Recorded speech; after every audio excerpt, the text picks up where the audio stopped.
Continuing, let's make sure that we actually get some of information, or at least something from our database, these books that we have there, so we can have something showing up here. We are going to use a stream builder. So essentially we're trying to do something like this, right? Your reading activity right now should at least show a book of some sort. Okay, let's see how to do that. So back in our code here, we know we inside of this column, inside of a body, finish that column right about here. But before we finish that column, because we're still inside of this children column container there, we can add as many children of widgets we need. The first one we're going to add is going to be a sized box because we want to give some space, right? I want the height of this one to be about 10. So what this will do really is just going to give some space between this text and whatever else we are going to put below here. So some space right about there. All right, so there we go. Sized box is always a good friend. Next here, we're going to use the stream builder. Remember, because we want to make sure that this app gets information actively, meaning that if things are changing in the back end or we change something, it will go ahead and stream back, get information, the snapshots, the data, book data, and then update it right away without us having to manually refresh the page. That's the beauty of Stream Builder. We've seen this before. All right, so Stream Builder, of course, we need to pass in a builder. So I'm going to say Control Space again to choose from which one should I use. I'm going to use this body method like that. Okay, now Stream Builder, as you know by now, also needs to be fed a stream of, in this case, going to be books. Now, to simplify our lives and always need to think this way, we need to put the types that we are expecting here. We know the types already because they're going to be the query snapshots. And the other thing, you can figure out what types we're receiving. If we come down here and I pass a stream, the stream is going to be what? Well, first of all, we need to go through Firebase, Firestore, as we've seen before, get instance. I'm going to go ahead and say collection. It's going to be the books collection as such.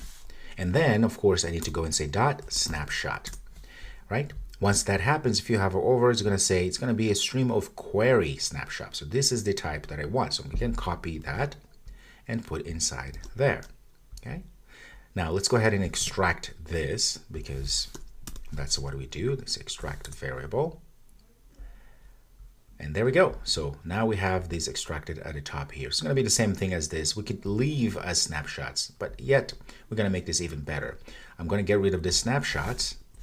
So it's just a collection reference. I'm going to call this, make this a collection reference type. What's that? Call this book collection reference. I could have also just created a variable. That's totally fine. That means then I need to make sure that we actually use that. Click there and pass it on there. I'm going to have a problem because that's just a reference. I need to go in and get the snapshots. Okay, there we go. Maybe it was a little bit more work than what we needed, but that's fine. Okay, so now we have a stream builder, and inside of our builder here, this is where we return something. But before we even move forward, let's go ahead and put an if statement here to check if snapshot, okay, as we're getting this information, dot connection is equal to connection state dot waiting. If that's the case, we know something is trying to figure itself out. We're going to just return a circular progress indicator as such. We are going to return a list view. But as you remember, whenever you want to add a list view, in most cases, especially inside of a stream builder or in any other circumstances, it's always recommended to put that inside of an expanded. Okay, so I'm just going to go ahead and say that right away. Say return expanded as such, and then I'm going to actually give a flex to say how much do I need to use, or how much space is this one going to take, right, in the context of the entire window. For now, I'm just going to say 1. All right, and then I'm going to pass a child, and the child is going to be a list view builder, and item builder here. Can control space again just to see what options we have. I'm going to still use the block method there. Don't forget the semicolon so we don't see these errors. Now, what we want to happen also is that this list view is going to be scrollable left to right, not vertically. So we can do that. We can say scroll direction. I'm going to use the axis that we want horizontal. Okay. We also want to pass, of course, the item count. So essentially how many items we are getting from our list, because the list view builder needs to know that information. So we're going to pass that. Well, for now, I'm just going to go ahead and pass 5. Okay, we're going to change that. All right, what is that I want to return? Well, a container which will contain a card. I'm going to give an elevation. This is just for us to have something, to see something for now, of about 3.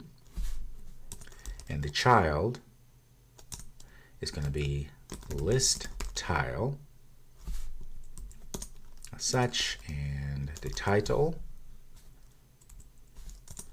I'm going to put a text that says hello. So all of these are going to just say the same thing. So nothing really out of this world. So we just want to see if this is going to work. And of course we have this issue here.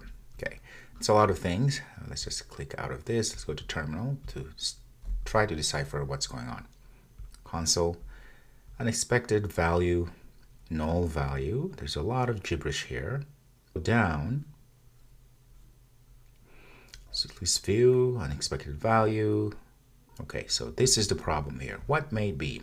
Well, it turns out because we created a container here that contains, no pun intended, the card, we need to specify the height and width. Because at this point here, Flutter will just look at it and say, okay, we have a container, and then we're passing in a card, and all that is inside of list view. List view is very sensitive in the sense that it needs to know exactly how to render its contents properly.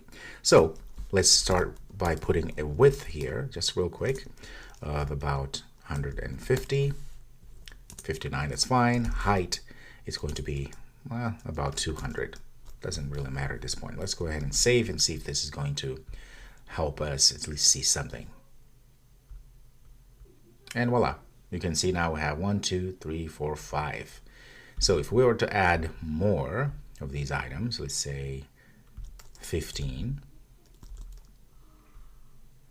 All right, there we go. We have 15, and we can scroll left to right because we have the axis, or the scroll directions is horizontal.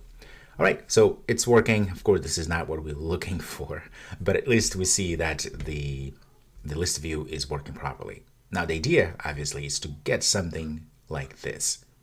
That's what we're going to start doing in the next video.